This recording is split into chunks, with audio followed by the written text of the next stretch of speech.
We're going to read this evening from Nehemiah. We finished Ezra a couple of weeks ago. We're reading from Nehemiah this evening. And we're going to read from verse 1, chapter 1, through to chapter 2, verse 10. If you have a Bible, please turn to them. If you don't and you need one, they're there in the back. And if you don't know where it is, you can see roughly it's find the middle. Turn to your left, and it's there somewhere. So, Nehemiah, chapter 1. The words of Nehemiah, son of Hakaliah. In the month of Kislev, in the 20th year, while I was in the citadel of Susa, Hanani, one of my brothers, came from Judah with some other men. And I questioned them about the Jewish remnant that had survived the exile, and also about Jerusalem.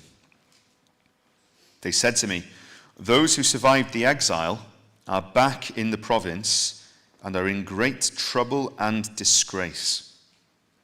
The wall of Jerusalem is broken down, and its gates have been burned with fire." When I heard these things, I sat down and wept. For some days I mourned and fasted and prayed before the God of heaven. Then I said, "Lord, the God of heaven, the great and awesome God who keeps his covenant of love with those who love him and keep his commandments, let your ear be attentive and your eyes open to hear the prayer your servant is praying before you day and night for your servants, the people of Israel. I confess the sins we Israelites, including myself and my father's family, have committed against you. We have acted very wickedly toward you. We have not obeyed the commands, decrees, and laws you gave your servant Moses. Remember the instruction you gave your servant Moses, saying, 'If you are unfaithful, I will scatter you among the nations. But if you return to me and obey my commands, then even if your exiled people are at the farthest horizon, I will gather them from there and bring them to the place I have chosen as a dwelling for my name. They are your servants and your people, whom you redeemed by your great strength and your mighty hand. Lord, let your ear be attentive to the prayer of this your servant and to the prayer of your servants who delight in revering your name. Give your servant success today by granting him favor in the presence of this man.' I was cupbearer to the king. In the month of Nisan, in the 20th year of King Artaxerxes, when wine was brought for him, I took the wine and gave it to the king. I had not been sad in his presence before. So the king asked me, 'Why does your face look so sad when you are not ill?' 'This can be nothing but sadness of heart.' I was very much afraid, but I said to the king, 'May the king live forever. Why should my face not look sad when the city where my ancestors are buried lies in ruins, and its gates have been destroyed by fire?' The king said to me, 'What is it you want?' Then I prayed to the God of heaven, and I answered the king, 'If it pleases the king, and if your servant has found favor in his sight, let him send me to the city in Judah where my ancestors are buried, so that I can rebuild it.' Then the king, with the queen sitting beside him, asked me, 'How long will your journey take, and when will you get back?' It pleased the king to send me, so I set a time. I also said to him, 'If it pleases the king, may I have letters to the governors of Trans-Euphrates, so that they will provide me safe conduct until I arrive in Judah.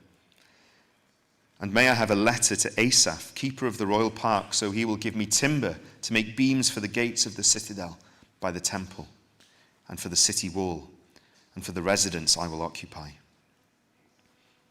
And because the gracious hand of my God was on me, the king granted my requests. So I went to the governors of Trans-Euphrates and gave them the king's letters. The king had also sent army officers and cavalry with me. When Sanballat the Horonite and Tobiah the Ammonite official heard about this, they were very much disturbed that someone had come to promote the welfare of the Israelites. We thank and praise God for his word.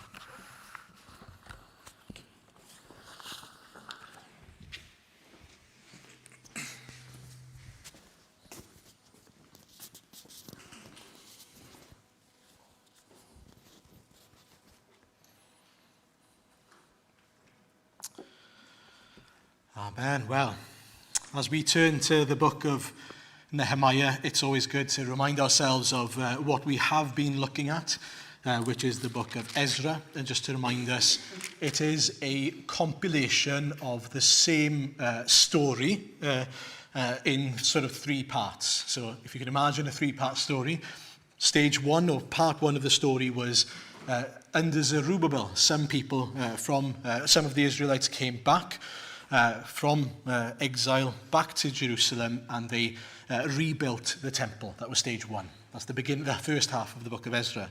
Stage two then was returning, another batch of people returning and re-establishing God's word, God's law, under Ezra. And now we come to stage three, which is Nehemiah's turn to come back and to lead another group of people back to continue the work that God has in store for the people of Israel. Now, it's been 13 years between the end of the book of Ezra and the beginning of Nehemiah. That's important. 13 years since what we read last time, which was that sort of investigation that they made into intermarriage. If you remember, they'd been marrying into the nations around them, and the word of God has something to say about that, and so they had to sort it out. They were turning to the word of God and putting things right. How long does it take until things are still not put right? How long will God sort of wait until we see the Israelites doing what they are supposed to do? Well, after 13 years, we have the book of Nehemiah. And what happens in the book of Nehemiah is that Nehemiah has a glimpse of reality as God sees it. Things are still not right. Things need to be put right. Things need to be sorted out in Jerusalem. Just a few things about Nehemiah then. Who is he?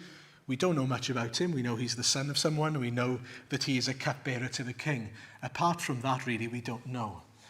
And that's significant because the other people so far were princes, high priest. This is a nobody, in fact. And yet a nobody in God's hands is mighty.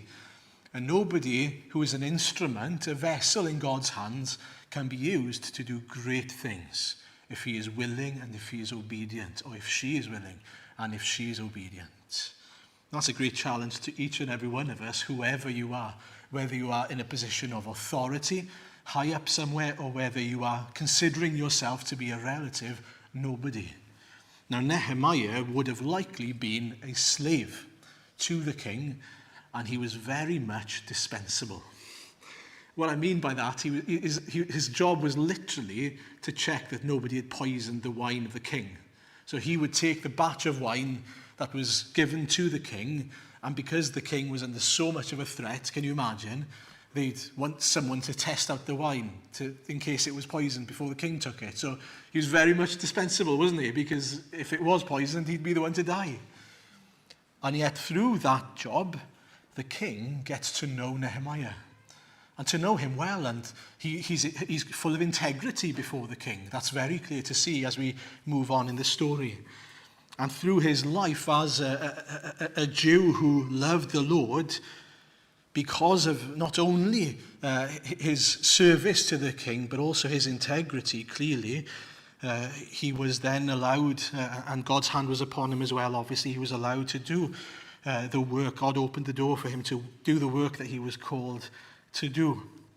Now, a lot of commentators, if you read about Ezra and Nehemiah, they distinguish between both, and it grinds my gears a little bit, if I'm honest with you, because they call Ezra the leader, this is literally how one of them put it, the leader who brought about a spiritual obedience through the word, and Nehemiah brought about a practical obedience through the word.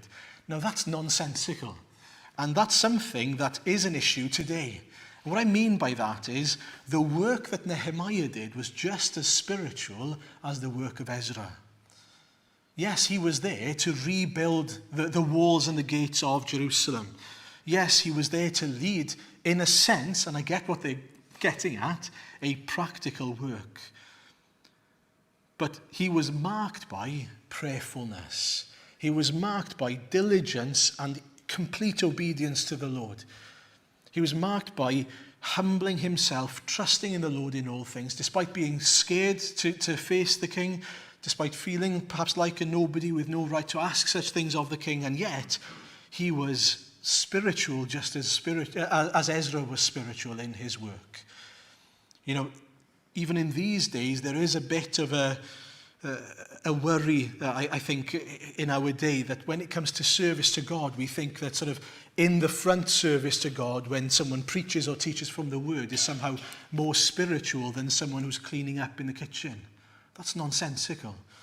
Someone who cleans up in the kitchen as they've been called to do, as they are serving the Lord to glorify the Lord and humbling themselves, just as Christ humbled himself to wash his disciples' feet, is just as spiritual as when someone teaches the word of God, if they are doing it with the right attitude of heart. And so we need to question ourselves there. Do we put more emphasis on one being more spiritual than the other? What matters is that you do what you have been called to do, whatever that thing is. Now, with that off my chest, we're just going to look at sort of broad strokes of the story that we read. Take a look at the Bible, go back to chapter 1, verse 1. So we see Nehemiah is this Jew. He is a cupbearer to the king. He's living in Susa in Persia. And he is met by Hanani and a couple of other brothers from Jerusalem, and they are bringing this message to him, saying that the people, the remnant, the people who are left in Jerusalem, who have gone back to Jerusalem, are in great trouble and in disgrace. The two things that I mentioned. And they say the wall is still broken down and the gates have been burned. And then Nehemiah responds in this great sadness, to the point where he has to sit down, he prays, he fasts, and he grieves, he mourns. And that leads him to then pray what we see in verses 5 to 11. It's a prayer of firstly praise, and then he repents, and repents on behalf of his people and himself. He sort of confesses sins then, and then he recalls the promises made to Moses that God would gather those who are scattered to obey him, if they obeyed him. And then he asks the Lord to be gracious and hear his prayer now, the prayer of his servant, and bring about blessing. So chapter 1 ends with, I was cupbearer to the king, and he asks that the Lord would grant him favor in the presence of the king. And then chapter 2, verses 1 to 10, is him going to the king, and he goes about his work, and he's clearly sad. Now, when he's sad, the king notices that he's very sad, because he's never been sad in front of him before. It's quite an amazing thing. And he asks him, what's wrong? What's up? And he explains that he's heard this news about Israel, about Jerusalem in particular, and he's heartbroken by it. And the king responds by saying, is there anything I can do, basically? And he says, well, can I go back and rebuild, in verse 5? And the king asks, well, how long is it going to take? How much leave do you need? They decide on a time and they agree on it. And then he asks for a bit more. Then he says, well, can I also have a letter so that I can arrive safely? And can I also have a letter to give to the others so that we can have material to rebuild and so on? And so on. So quite cheeky, really. And yet the king gives him all of that and more. He also gives him army officers and the cavalry as well to go about his business. And the story ends with two people who are unhappy to see Nehemiah and what he's doing, Sanballat and Tobiah. We're not going to go after that today, but we hear there sort of, with every story, there's a bad guy somewhere where there are two bad guys here and they're not happy with what's going to happen to the people of Israel. So that's the kind of the broad strokes, the general brief story. Now, how is the Lord speaking to us today here then? Well, the first question I've got for us is, do we grieve, truly grieve, over our sin and the sins of our people? And do we grieve that things are not as the Lord desires? Do we grieve over our sin and the sins of our people? And what I mean by that is the church. And do we grieve that things are not as they ought to be? You see, Nehemiah is still in Persia. And he's heard about some things that have gone on. He knows that Ezra's gone back. It's been 13 years. And when these brothers come to him and he asks, how are things going? They tell him, things are not good. We've gone back and the temple walls are still down. The city walls are still down and the gates are still not rebuilt. Now, to you and me, that might not mean a lot, but there's a picture, Mark, I think, if you can find it on there, so you can see what this is all about. So in Jerusalem, they would have rebuilt the temple. The temple is right at the top, right-hand side of your picture there, just to give you an idea. This is how Jerusalem should have looked, by the way. This is the rebuilt Jerusalem. What they had was the temple, and then they had their own, if you remember, in Haggai, panelled houses. Nice comfy houses for themselves. What they'd not done after Ezra 4, when the walls, there was opposition to the rebuilding and they left their walls, it tells us there, is they decided, do you know what? I'm not going to bother rebuilding the walls. We're not going to bother rebuilding the walls, but we'll rebuild the temple, and the temple was finished. We know that. That happened in Ezra. But it's been 91 years since Ezra 4, and this point here in Nehemiah 1. And what we hear is they still haven't finished rebuilding the gates and the walls. They still haven't done anything about it. And what that meant for the people of Jerusalem was they were still exposed. They were still open to attack. They were still vulnerable. But it also meant, and this is really the crucial thing, is that there was no separation between them and the other nations. They were still just mixing with everyone else. There was no clear defining, if you like, walls of separation, which meant that they were still being influenced by, and they were still living among and living with the non-Jews. They were still living with people who were not God's people. And we'll see as the book of Nehemiah goes on that caused issues in the way they lived.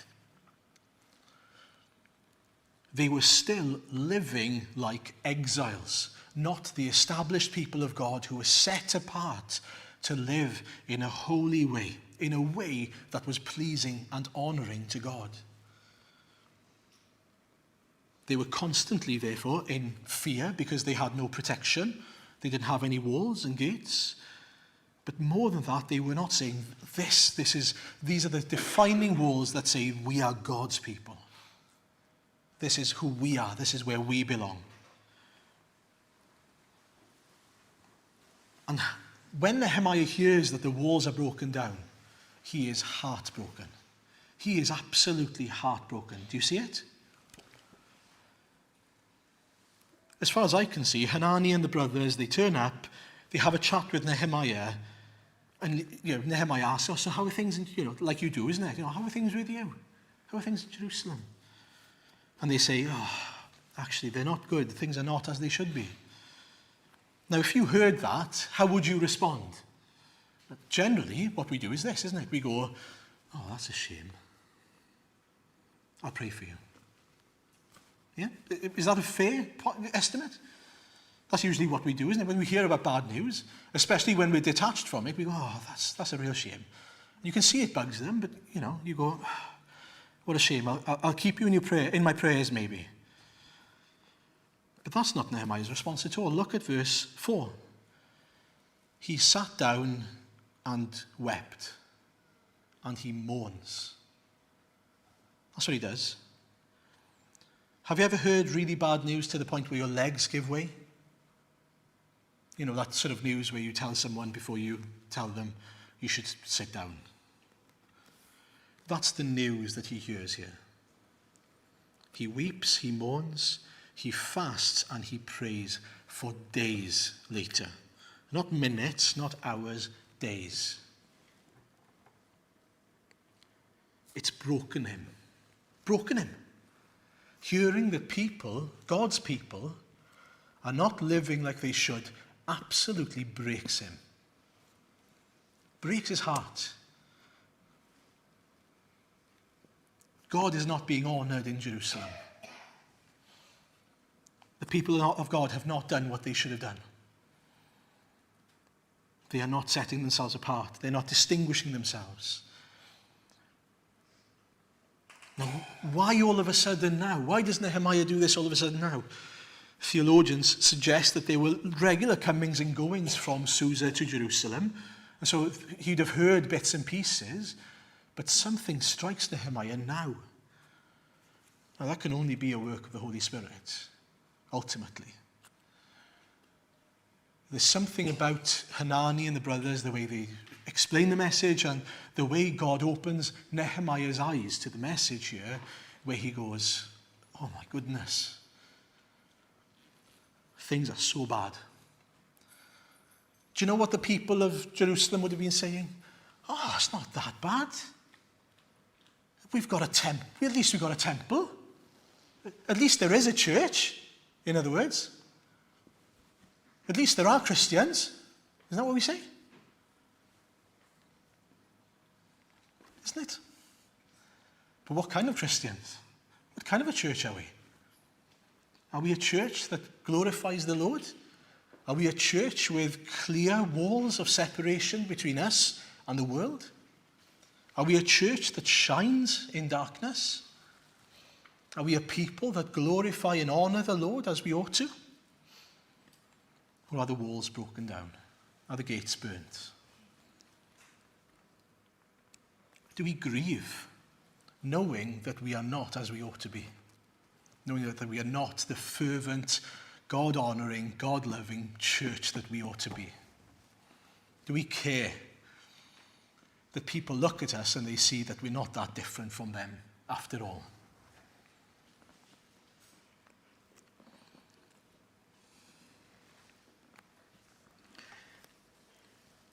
The people of God here, they'd faced a lot of opposition. Perhaps that was the reason why they'd struggled to rebuild the walls. But I don't think it really was. I think it was much more to do with that they'd become comfortable. They'd become desensitized to the Lord. You see, that's what happens, isn't it? When you start living among ruins, you get used to the ruins. Just ask my wife in the house. But it's true. You get used to it. And you know, as the people of Jerusalem got used to looking at the walls and passing those walls that were broken down and the gates that were burned every day on the way to the temple, they started getting used to it. And the more they did it, the less it bothered them. And you know, it's the same today. The more we get used to the church not being the church that we ought to be, the more we become desensitized to it. The more we get used to it, the more it doesn't bother us when people don't turn up to things, or don't spend time in prayer to the Lord, or aren't passionate about seeing the lost saved anymore. And that's not just other people, that's us, that's me. The more I get numb, the more I get complacent, the more we get numb and complacent. That's what happened to the remnant here. And you know, I think it's a perfect description of our church and the church in Wales today. We have become complacent. We've become a church that are satisfied with just the temple. As long as there's a church there, at least we are a witness. But what kind of a witness are we? When people look at us, what do people see? Do people see that we revere the Lord in the way that we live our lives?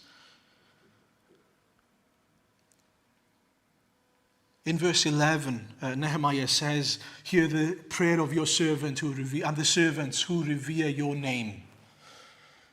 He's saying, Lord, I revere you, and that's why I'm so broken by what's going on here. And so perhaps that suggests to us that if we're not broken by the sins and by the condition of the church and of us ourselves, that we don't revere the Lord as we ought to. And so perhaps we need to pray, Lord, help me to revere your name, to see you as the holy God that you are.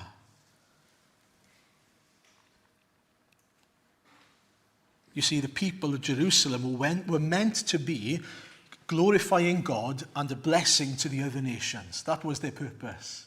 Do you remember? A light to the nations. We'll see it in the study this week.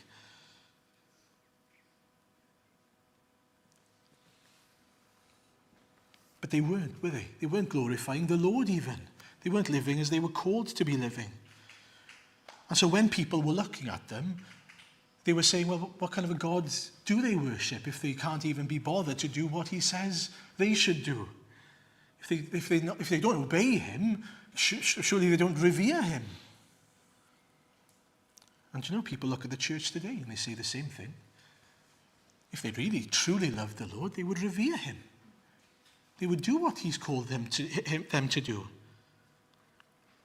What does it mean to have defining walls today that separate us from the world? Well, it means that we put in place those kind of markers, if you like, of what it means to be the church of Jesus Christ.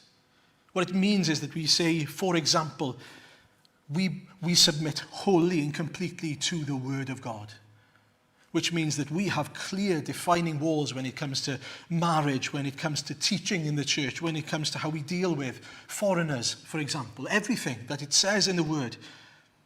And we don't take anything out. Full submission to the Word of God. When we say that we believe in prayer, it becomes a central part of our church. We depend on it. It's not just a little addendum that some people come to when they feel like it. It matters because the Lord is all. There's nothing more important to us than serving the Lord. Otherwise, we are just another society or club, and it's our hobby to gather together. That's not what we do. We are called out of the world into the kingdom of light, to be the God-glorifying people that God has called us to be, and to be a light to the nation of Wales. Do you know, the temptation in 2024 is asking the question, how can we make the gospel more palatable to the world? That's what people are asking. How can we make the gospel nicer for people to respond to and to accept? Have you read the teachings of Jesus? It's almost as if he's making it as hard as possible for people to accept him. Because he wants them to understand that coming to Christ means everything is different. Everything changes. Things are not the same once you come to Christ. You crucify self and you live for him. Unless you drink my blood and eat my flesh. Unless you die to self daily and follow me. Do we not get it? We abide in him. We are bound to him. Our life is Jesus now. It's our job, it's our goal, not to be like the world, to be like Christ. Not to make the gospel palatable, but to make the gospel clear. Because that's the gospel that saves. It's our goal, it's our desire, hopefully, it's our joy to shine the gospel and the glory of Christ in a dark world. Not to dim the light and making it no light at all. We need to pray. We as a church need to pray. Lord, continue to make us that set-apart people. The people that are different in this community. The people that shine the light of Christ in this community. We need to pray. I need to pray. I need to realize that people will hate me because of the gospel I preach, and that's okay. I need to realize that, and I need to get over that. I need to realize that obedience to Christ means I'm going to be fearful sometimes. That's okay. Nehemiah was fearful, he says it, when he goes before the king, because he knew what he was asking would have and could have gotten him killed. But he did it because he feared the Lord more than he feared him. Who do we fear more? Now that brings me to the second and the final point. There needs to be a revival in us before there's a revival in them. What I mean by that is, as I said, the people of God, Israel, were meant to be a people who brought glory to God, firstly, but also to be a light to the nations. Isaiah 49, verse 6, I think it is. I will make you a light for the Gentiles, that my salvation may reach to the ends of the earth. People were meant to look at the Israelites and say, wow, look at their God. Look at the God they serve. What a mighty God they serve. I want to belong to that God. I fear that God. But in Nehemiah's day, they were not a light. They were in need of reviving. They were in need of people like Hanani and Nehemiah, who were grieved by sin and who turned to the Lord in prayer and in fasting, seeking God's blessing. What you see in Nehemiah is that a complete and utter desperation. He's been brought in humility to a point where he realizes, unless the Lord does something here, there is no hope. Lord, please, will you move? Will you bless? If you look at his prayer in verses 5 to 11, I came across an acronym of pray, which was quite helpful here. He starts off with a P, praise. He praises the Lord, the God of heaven, the great and awesome God who keeps his covenant of love with those who love him and keep his commandments. He reminds himself of the God he comes before. He repents. He repents of his own sin and the sins of his people. If you notice verses 6 and 7. I confess, we Israelites, including myself and my father's family, have the sins we Israelites have committed against you. We have acted very wickedly towards you. We have not obeyed the commands, decrees, and laws you gave your servant Moses.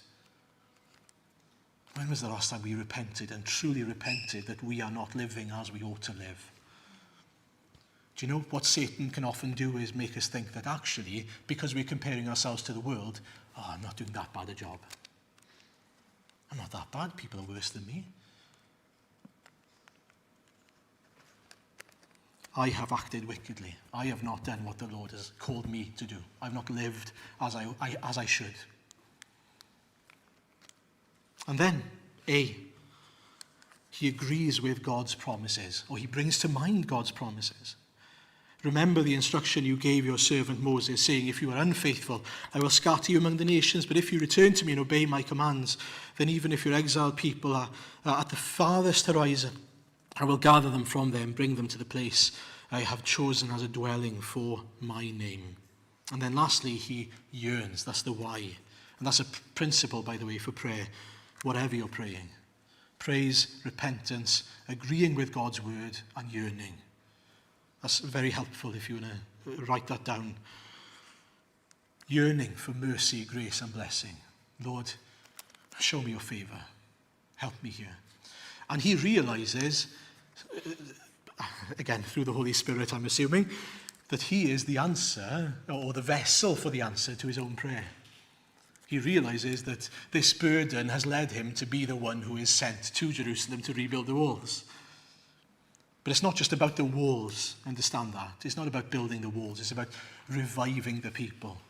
It's about having them doing what the Lord has called them to do and being the people that the Lord has called them to be. Do you know, before every revival in Wales, there was a change in the spiritual awareness of sin and of need and of a lack of love and devotion to the Lord within the church which then caused a revival outside of the church. I was reading about the 1859 revival, particularly in Cardigan and Carmarthen, where a minister called William Griffiths reported that before a revival of new births, there was a revival within the church.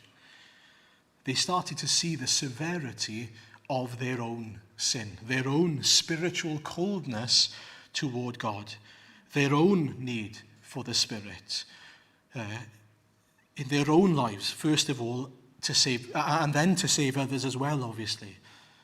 And do you know what it caused them to do? To pray. To completely and utterly depend on the Lord. Their anthem, he says, became Psalm 85, verse 6. Will you not revive us again, that your people may rejoice in you? And he says people were gathering daily for prayer, with a deep sense of urgency and dependency on God alone. Every day people would pray for lost individuals by name, and they prayed and held on until those people yielded to Christ. And then I read about someone else, a minister called W. Edwards. He said, the revival came, and this was in North Wales, after a year's longing, praying and labouring for it. It was distinguished by solemnity of feeling and great earnestness in prayer. There is something in it which leads the people to make every effort to gain others, to gain others for Christ. And he goes on to say, this revival is altogether a revival of the spirit of prayer. And he tells a story. 3 young men came to work on Monday morning at the slate quarry under such conviction for sin that at times they wept as they worked. The next day after lunch, all 500 workmen in the quarry went to the top of the hill and held a prayer meeting. Nearly all prayed, wept, and sobbed. The next day, they left their work again and returned to the hill to pray.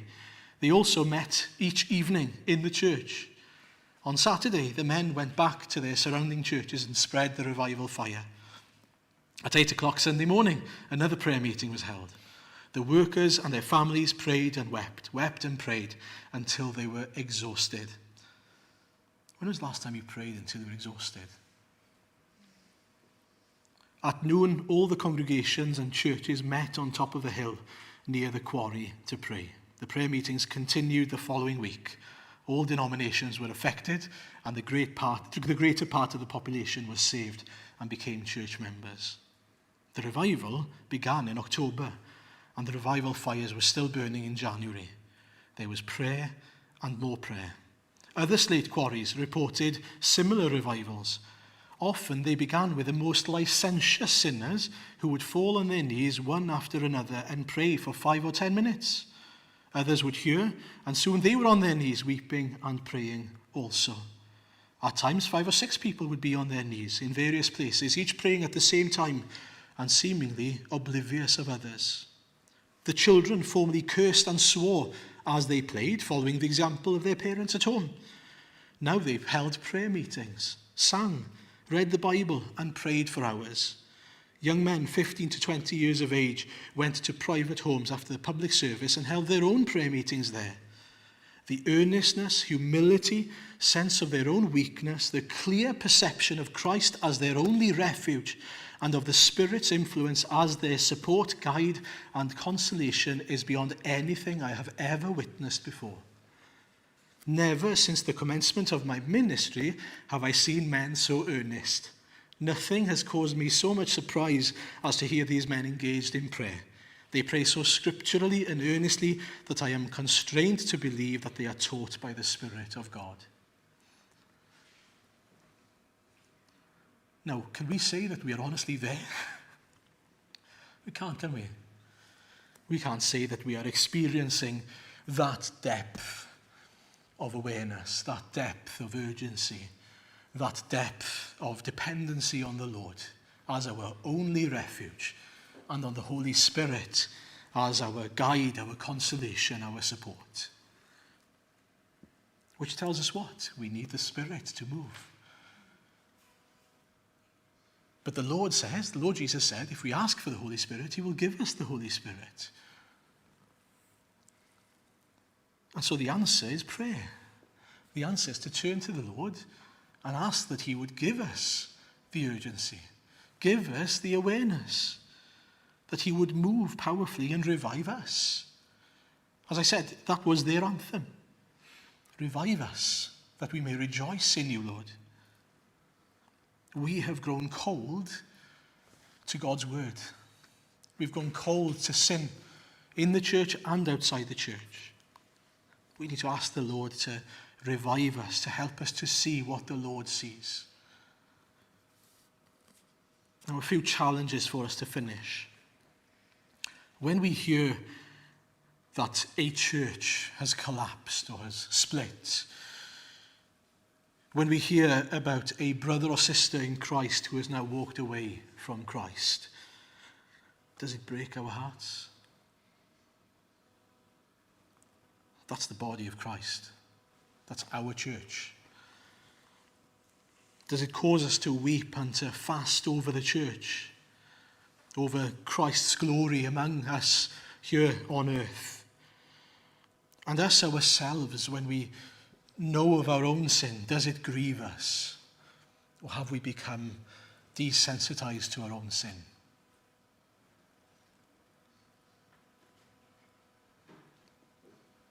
Do we want to be the church where many people find it hard to commit to one prayer meeting a week,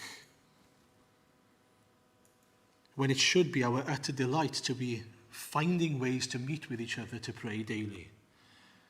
What a contrast. Imagine if our teenagers were deciding after church, do you know what, I fancy a prayer meeting at home.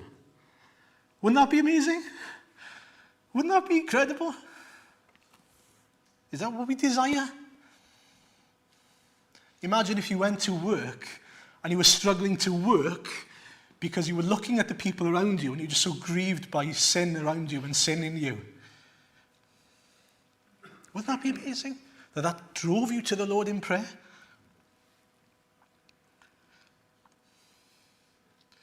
Do we have a desire to glorify the Lord, to truly glorify him, to truly put him first, to truly be the people that he's called us to be?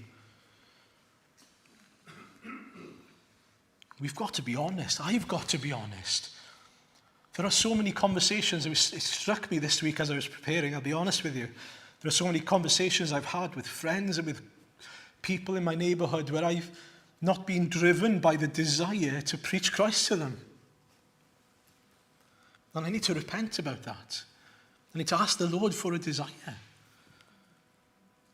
I've grown cold to their need for Christ.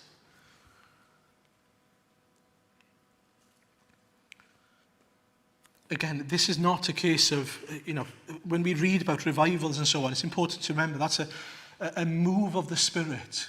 But it comes when people truly seek the Lord. It comes because there's an awareness through the Word of God of our own need and an utter dependency on the Lord. And so I suppose this is a call on us, the church. Are we going to turn to the Lord and truly seek him? Are we truly going to come to him and devote ourselves to prayer and fasting until he blesses us? Imagine there are people in your lives that you love. Imagine if you took that principle that you heard about tonight, where you pray about them and you hold on until they are saved, which means you pray for them every day, by name, every day. As I said at the beginning, God used a nobody like Nehemiah to do a mighty thing here. He was used to go back to Jerusalem, spoiler alert, and to rebuild the walls. He was the leader that initiated it, to do a reviving work. And again, it wasn't about the walls. We'll come to see that it's much more than that. The walls are a symbol here of obedience to the Lord, of revering God's name, of being that set-apart people of God. But for us then, the question is, are our walls clear and defined, built up and firm? When people look at our church and us as God's people, do they go, wow, look at their God. Look at how mighty their God is. Look at how blessed they are.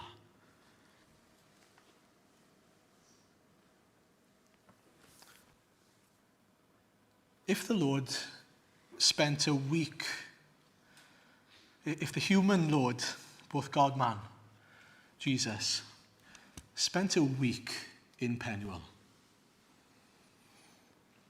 just a week, what would he say? Do you think? What would he say?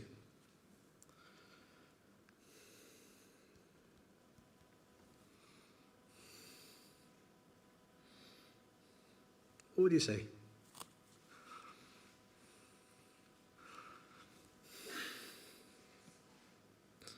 I imagine he'd say something like, you clearly know the truth,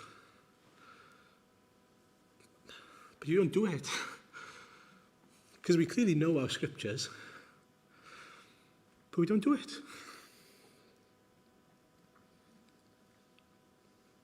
I'd imagine if he came to the prayer meeting, he'd go, where is everyone?